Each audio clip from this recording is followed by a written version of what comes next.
Olá, muito bom dia e um feliz 2023 para você. Mais uma vez é muito bom estar em sua companhia e pela primeira vez neste ano novo. Nós estamos ao vivo, agora são 8 horas e 31 minutos pelo horário de Brasília. E a partir de agora você confere comigo as notícias do Brasil e do mundo desta segunda-feira. Vamos então aos destaques do dia. Nós vamos mostrar como foi a cerimônia de posse do presidente Lula em Brasília. E em seu primeiro ato, o novo presidente prorrogou a isenção de impostos federais sobre os combustíveis. Começam a valer hoje as novas regras para o Pix. E o corpo de Pelé chega a Santos para o início do velório na Vila Belmiro. Tudo isso a partir de agora. E aos 77 anos, Luiz Inácio Lula da Silva foi empossado presidente do Brasil pela terceira vez. O dia de cerimônias começou com o tradicional desfile de carro aberto pelas ruas de Brasília. Luiz Inácio Lula da Silva desfilou em carro aberto neste domingo até o Congresso Nacional, onde foi empossado pela terceira vez como presidente. No tradicional Rolls-Royce preto conversível, o ex-líder sindical estava acompanhado da primeira-dama Janja, do vice-presidente eleito Geraldo Alckmin e sua esposa Lu Alckmin. O percurso foi acompanhado por aplausos e gritos de Lula, guerreiro do povo brasileiro, e Ahá, Uhu, a esplanada é nossa. Bandeiras do Brasil, do Partido dos Trabalhadores e do Movimento dos Trabalhadores Sem Terra também fizeram parte do cenário. O trajeto terminou no Congresso, onde Lula e Alckmin foram recebidos pelos presidentes do Senado, Rodrigo Pacheco, e da Câmara dos Deputados, Arthur Lira. E lá no Congresso, logo após ser empossado, o primeiro ato do novo presidente foi revogar algumas medidas do governo anterior, como as regras para o porte de armas. Lula também prorrogou por mais 2 meses a isenção dos impostos para os combustíveis. O presidente da República assinou uma série de atos no primeiro dia de seu mandato. Entre as medidas estão a prorrogação da isenção fiscal de impostos federais sobre os combustíveis, a continuidade do pagamento de R$ 600 do Auxílio Brasil, que voltará a se chamar Bolsa Família, e a revogação de normas que ampliaram o acesso às armas de fogo. A desoneração de impostos federais sobre os combustíveis será prorrogada por 60 dias. A medida havia sido estabelecida pela gestão do ex-presidente Jair Bolsonaro em 2019 e teve validade até o fim de 2022. O ato assinado neste domingo prevê que as alíquotas de CID Combustíveis, PIS, PASEP e COFINS não vão incidir sobre os combustíveis como gasolina e etanol pelos próximos 2 meses. Lula assinou também uma medida provisória que permite o pagamento de R$ 600 a mais de 21 milhões de famílias que fazem parte do Auxílio Brasil. A norma não garante o pagamento de R$ 150 por criança de até 6 anos. O chefe do Executivo também assinou um decreto que reestrutura a política de controle de armas no país. O objetivo do ato, segundo o governo, é ampliar a segurança da população brasileira, com a redução do acesso às armas e munições. Também haverá a suspensão do registro de novas armas de uso restrito e as autorizações de novos clubes de tiro, até que haja uma nova regulamentação. E seguindo a tradição, Lula subiu a rampa do Palácio do Planalto para receber a faixa presidencial. A novidade neste ano foi que a entrega foi feita por um grupo de pessoas que representou a sociedade brasileira. A cerimônia de posse de Lula teve um ato inédito. Representantes do povo brasileiro e a cachorra Resistência subiram a rampa do Palácio do Planalto, ao lado do presidente e da primeira-dama Janja. Integraram o grupo Francisco, de 10 anos, Aline Souza, catadora, o cacique Raoni, de 90 anos, Wesley Rodrigues, metalúrgico, Murilo de Quadros Jesus, professor, Jucimara Fausto dos Santos, cozinheira, Flávio Pereira, artesão e Ivan Baron. Durante a entrega da faixa, Lula se emocionou e, de mãos dadas com os integrantes do grupo, saudou o público presente em frente ao Palácio do Planalto. Em seu discurso, Lula afirmou que vai trabalhar para todo o povo brasileiro e não só para quem votou nele. Em um discurso no parlatório do Palácio do Planalto, o presidente Lula prometeu, neste domingo, reconciliar os brasileiros. Vou governar para 215 milhões de brasileiros e brasileiras, e não apenas para quem votou em mim. Vou governar para todos e todas, olhando para o nosso luminoso futuro em comum, e não pelo retrovisor de um passado de divisão e intolerância. Lula chorou ao mencionar a miséria no discurso. A disputa eleitoral acabou. Repito o que disse no meu pronunciamento após a vitória de 30 de outubro sobre a necessidade de unir o país. Não existem dois Brasis. Somos um único país, um único povo, uma grande nação. O presidente também prometeu reconstruir o Brasil. Fiz questão de dizer ao longo de toda a campanha, o Brasil tem jeito. E volto a dizer com toda a convicção, mesmo diante do quadro de destruição revelado pelo Gabinete da Transição, o Brasil tem jeito. Depende de nós, de todos nós, e vamos reconstruir este país. Milhares de pessoas acompanharam a fala de Lula. A volta da liberdade, a volta da democracia, a volta da igualdade, sem fronteiras, sem qualquer discriminação. A gente precisava disso. A gente estava sem representante nenhum, na verdade, no governo Bolsonaro, né? Agora a gente tudo, a maioria, a melhora, do nosso ponto de vista, é 90%, 100%, não tem menos, né? Em suas primeiras medidas como presidente, Lula empossou seus 37 ministros, com um recorde de 11 mulheres. E, como tinha prometido, assinou vários decretos para reverter medidas de seu antecessor que facilitavam o acesso às armas. Lula também assinou medidas para reforçar as instituições ambientais na Amazônia. Eu mudo de assunto agora para falar de economia. A partir de hoje, começam a valer as novas regras do Pix. Veja agora como vai ficar a transferência de dinheiro pelo sistema. Com as alterações, as operações do sistema de pagamento instantâneo do Banco Central deixarão de ter um valor limite por transação. Será possível, por exemplo, transferir todo o limite diário disponível na conta em um único envio. Não haverá também mais limites de transferências para contas de pessoas jurídicas, como empresas, que agora será determinado pelas regras de cada instituição financeira. Outra mudança é o limite noturno. Os usuários vão poder escolher se querem que a faixa de horário que limita o valor das operações noturnas comece apenas depois das 22 horas e não mais depois das 20, como é atualmente. As outras novas regras são referentes ao Pix-Saque e o Pix-Troco. No momento, é possível sacar apenas R$ 500 via Pix durante o dia e R$ 100 no período da noite.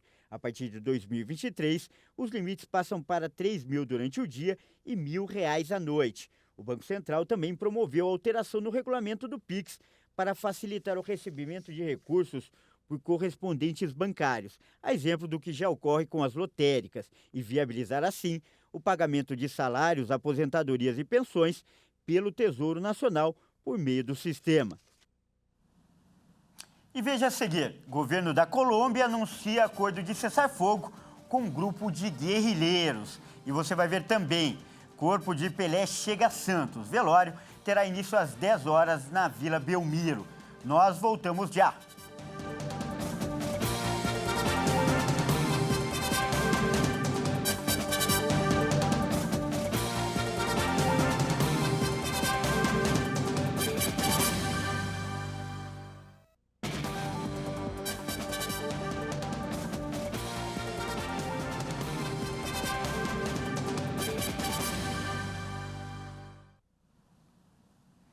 Mais uma vez, seja muito bem-vindo. Nós estamos de volta e ao vivo. São 8 horas e 43 minutos pelo horário de Brasília. E eu volto com os destaques internacionais. Olha só, o presidente da Colômbia, Gustavo Petro, anunciou na virada do ano um acordo de cessar-fogo com os principais grupos armados do país. A Colômbia firmou um cessar-fogo com os 5 principais grupos armados do país. Foi o que anunciou o presidente Gustavo Petro na virada do ano. O acordo inclui o Exército de Libertação Nacional, ELN, a Segunda Marquetalia, o Estado-Maior Central, as Autodefesas Gaitanistas da Colômbia e as Autodefesas de Sierra Nevada. O cessar-fogo entra em vigor em 1º de janeiro e vai durar até 30 de junho, podendo ser prorrogado dependendo do andamento das negociações. A trégua bilateral foi o principal objetivo traçado pelo governo Petro, que assumiu em agosto como parte de sua política de paz total. O presidente tenta encerrar, por meio do diálogo, o conflito armado de 6 décadas, que persiste no país apesar da dissolução da poderosa guerrilha das Forças Armadas Revolucionárias da Colômbia em 2017. Petro ressaltou que haverá um mecanismo de verificação nacional e internacional do cessar-fogo. A última e maior insurgência reconhecida do país, o ELN, negocia com o governo desde novembro. Os grupos Segunda Marquetália e Estado-Maior Central mantiveram diálogos exploratórios separados com delegados de Petro. Segundo o Instituto de Estudos para o Desenvolvimento e a Paz, todos esses grupos somam mais de 10 mil homens armados que travam disputas pela renda do narcotráfico e outros negócios ilícitos. O Instituto registrou quase uma centena de massacres em 2022.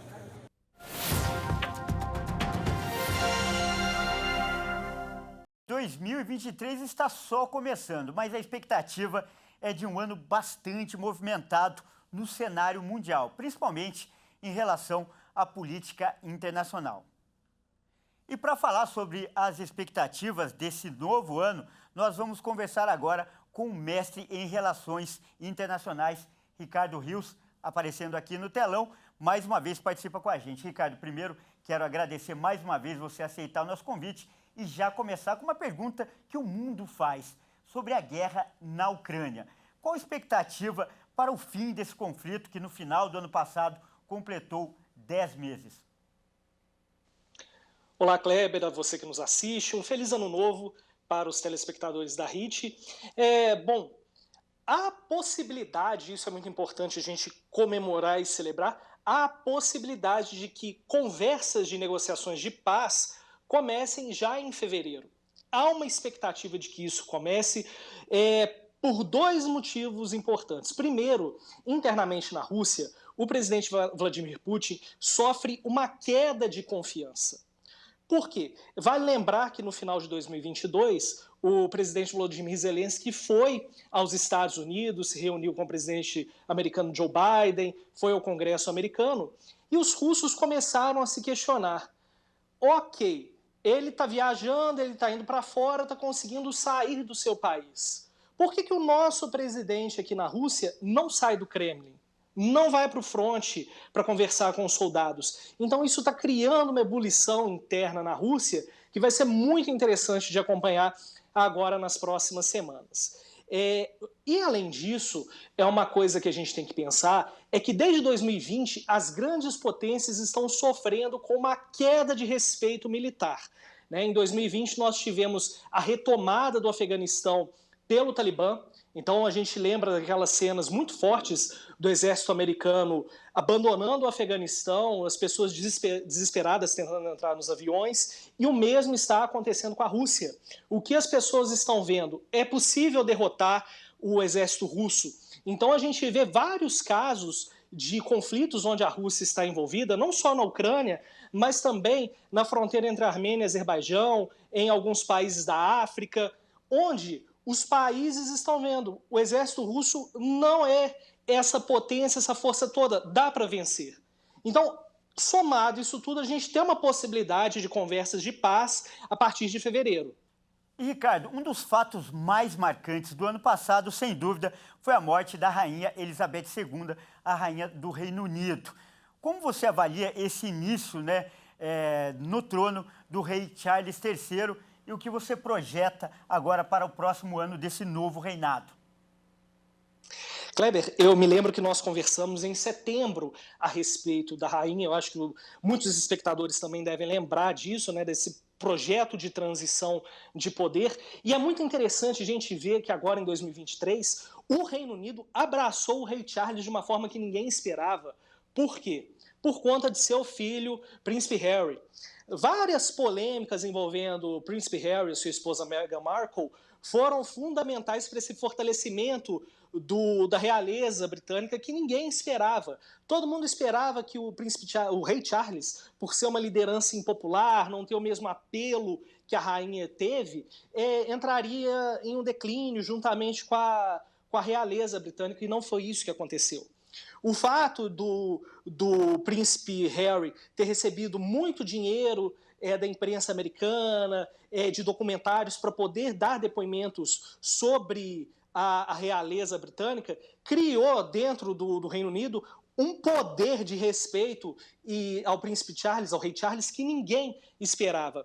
Agora, o rei Charles vai ter grandes problemas agora em 2023, né?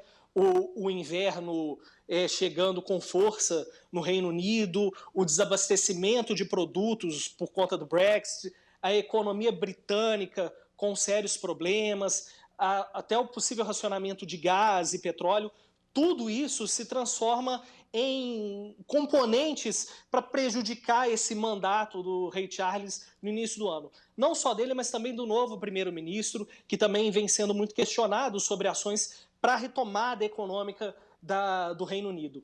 Então, esse início de ano vai ser complicado, mas a tendência, como eu respondi anteriormente, a tendência é que com a dinâmica econômica do mundo retome uma normalidade, é possível que esse reinado do rei Charles comece com o pé direito.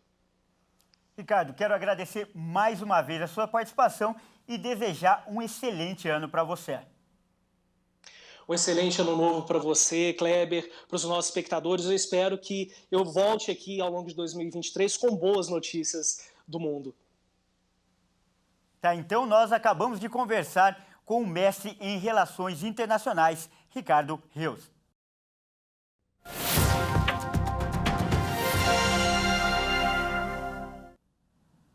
E eu falo agora da morte do rei do futebol. O corpo de Pelé já está em Santos. O velório terá início às 10 horas na Vila Belmiro. O corpo do rei do futebol deixou o Hospital Albert Einstein em São Paulo por volta das 2 horas da madrugada. O comboio até Santos foi escoltado pela Polícia Militar e também pelo Corpo de Bombeiros.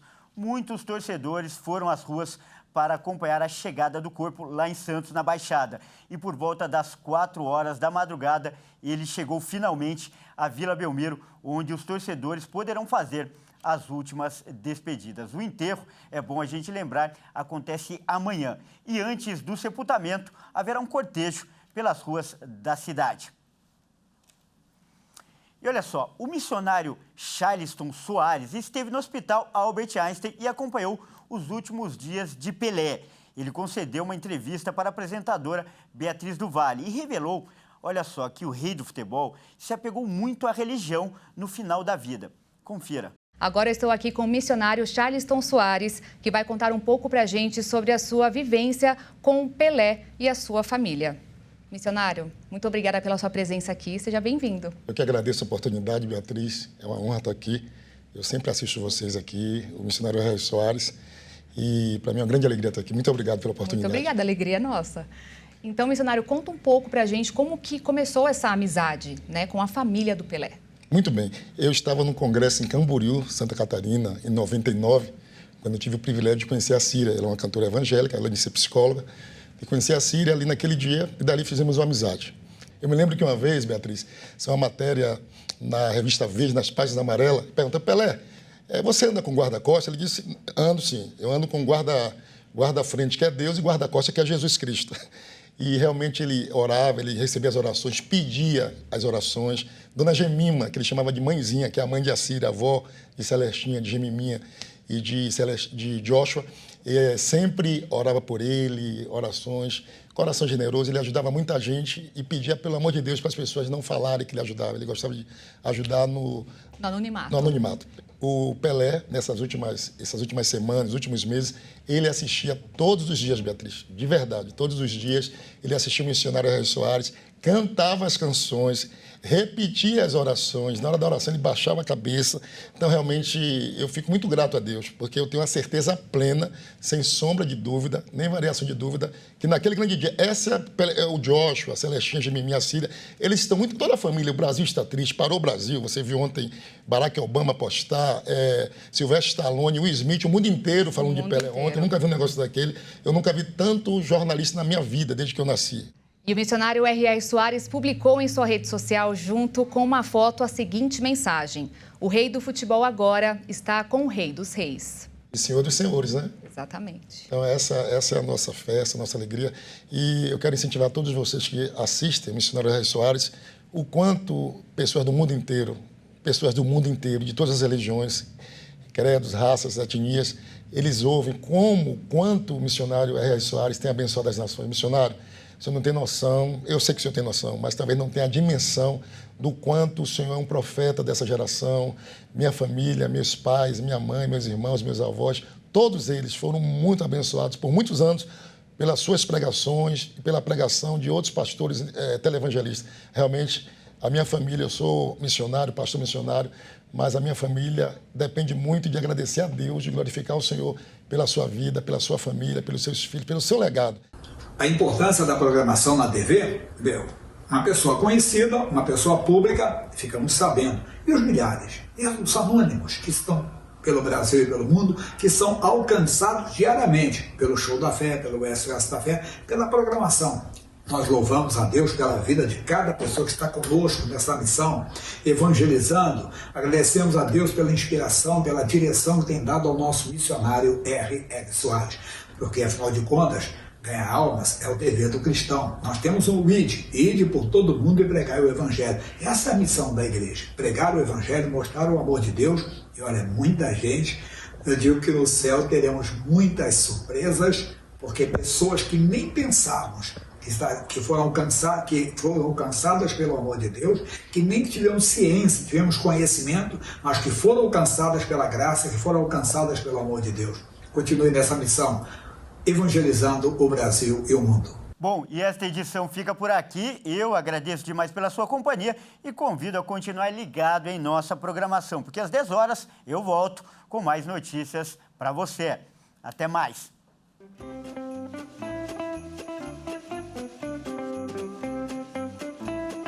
Eu desejo um ano muito mais abençoado que 2022, muita saúde, muita paz e muita união familiar. É sobre isso, a vida é sobre isso, amor.